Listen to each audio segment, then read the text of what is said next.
Hi Carol, so nice to have our Monday chats again. Absolutely, I thoroughly look forward. So today, we've been doing and working in the breast cancer community with patients for years and navigating them and doing psychosocial support. What about we helping the patient? What about the patient and their families, and how do they break the news, not break the news, try and, especially with the youngsters and the kids at home? So I think, it's a nice place to start, because I often get asked by young doctors and medical students, how do you tell someone that they've got a breast cancer? And I think you know as well as I do, and can probably offer as many insights in, each person's different. Most people, when they're coming in with a big mass or something, are already concerned. So when I get asked by daughters to say, don't tell mom, she's had a biopsy, mom usually knows, and usually you can start it off by, why are you here and what do you think is wrong, and really just open up on that. It's slightly more tricky when people don't have lumps and bumps and go for biopsies, and then there's always that wish, could it be, maybe, should it be? But for most people who go for biopsies, at the back of your head is that word, that C word, is it a cancer, and what do I do now? And the first place to start is, as we always say, do not rush in. I always say don't even rush into biopsies, because sometimes the costs of those are so prohibitive that you land up with these enormous costs, and if it's not a cancer, you land up coming out of savings out of your own costs. And I think I said to a lady, Helen Joseph, on Thursday, she had paid for radiology and private core biopsy costs. She knew she couldn't even afford the radiology cost of the core biopsy, never mind the pathology cost. So contact people such as yourselves, make sure you're going to the right places for your biopsy. If you're not on medical aid or have poor medical funding, that you do in the government areas. And then I think each person's different. Okay, so I'm like, bigger anxiety, worry about everything. Avoiding going for, got my mammogram and this, and you sit and you play with things in the back of your head. Some people are not. Some people just like to know you must have a support structure, be it a Breast Health Foundation, be it a phone a friend. Sometimes it's your partner, sometimes it's your kid and family, and sometimes it's not. And working out who is going to be that, I call it ghost busting, those people who are not going to judge you, but are going to say, hold on a minute, take time, who are not going to be, oh my God, I'm so sorry, I heard, and my auntie died, and my cousin died, and take sugar out, and do this.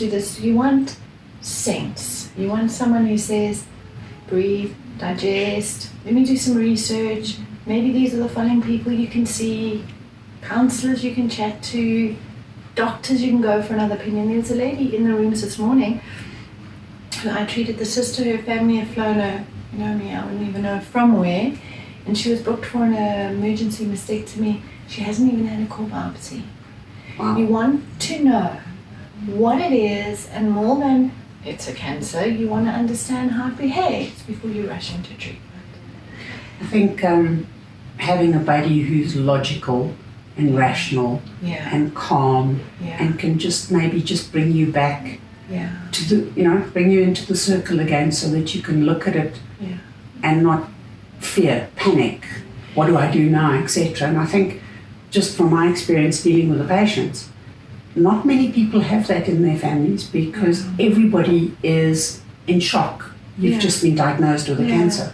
So sometimes it's better to get an outsider, somebody who doesn't live in the house with you, just to keep the calm and look at things rationally and logically.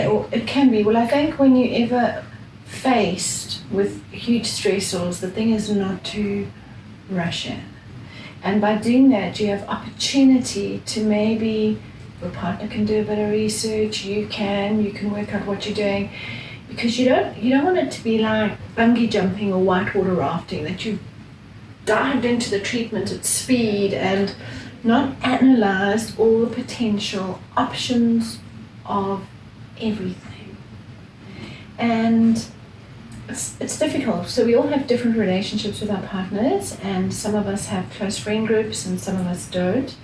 And then when it comes to kids and family, and I see, it's an unusual world at the moment. People are all over, and sometimes you can't access the people that you want to close to you. So I think what you've got to look at is it and say, right, how much information do we need before we explain and tell? Because sometimes having a bird and putting it out there in the whole family environment creates for just mass panic and hysteria. It's like a little bit of information about SARS-CoV-2, big things as that. So I think what you've got to do is make sure you've got enough information that you can sit down. I do all those handouts and I like to read. I do think we need to create them onto more of a YouTube platform thing because a lot of people don't read, so they all watch little, that's why this is so important. I'm sure you can also give lots of advice about, partners acting out, children acting out, parents acting out, cousins acting out. And I think it's hard when you are the person that has the need, because that's really what it is. You're the one that we should be saying, let's rally around and let's give you sensible advice. When you see other people in your immediate vicinity, maybe making it about them, or maybe, and it's hard to work out how you manage that. And I think everyone manages things differently. So sometimes bringing in mediators helps in those scenarios. Definitely. I think it's also the fear and the shock. Yeah. As you know, I sat with a long-time friend of mine last week who got diagnosed with a new cancer. Yeah. And before you came in the room, I said to her, what questions have you got? Yeah. And she looked at me blankly. I said, here's a pen and a piece of paper. What questions do you want to ask the doctor? Yeah.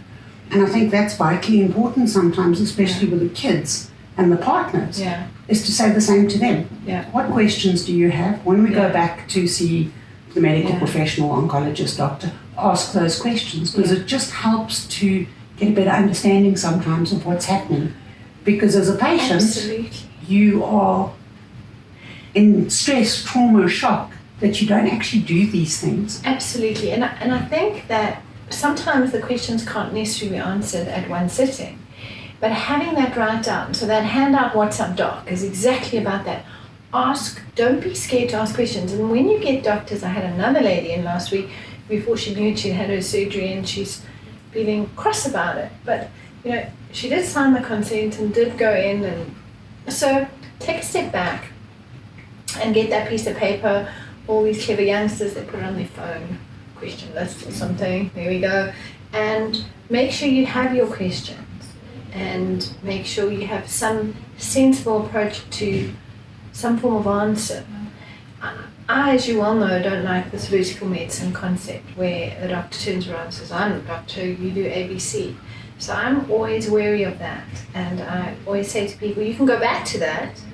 So there are different things for different people, but just do the research. Go and chat to other people, be it counselors, be it go for another opinion. You're not closing any doors, you are opening doors, and you can always walk out that door and walk in another door, always. What is a reasonable time from being diagnosed to do your research and make a decision? At least 3 weeks. At least 3 weeks, because there's a lot of mastectomy immediately, surgery immediately, and people do these things. And or in-house referrals. You must see this doctor. I refer to this doctor. Don't go here, do go there. I'm always wary of that. If there's this concept of you have to go there, I think people, and we see it even in the government setup, where they go, we're moving from one government clinic to another for another opinion. That I find fabulous. Fabulous. So they should be able to say, no, I'm going to leave Helen Joseph and go to Jovic Jane and hear what they say there. It's about inquiring the knowledge before, technically, any form of treatment that we do is consented assault. Yes. Whether it's oncology, radiation, surgery, etc. So look at all the options.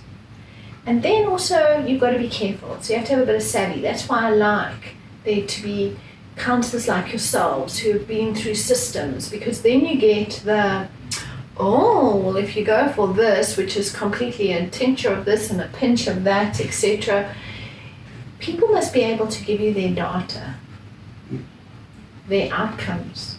This is what we do, this is how many we see, this is what happens, etc.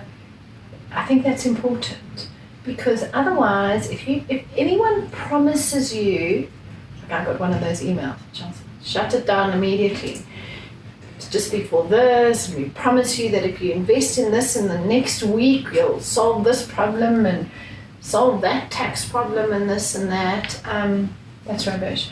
I did like, and I know we're not here to pin things around Brisa Foundation, that little thing you sent out about tax rebates and everything for people who want to give forward. I really like that. I don't know whether you sent it last year, but I saw it for the first time. You did? You said I just didn't check my mails. Okay. We do. Okay, but I like that.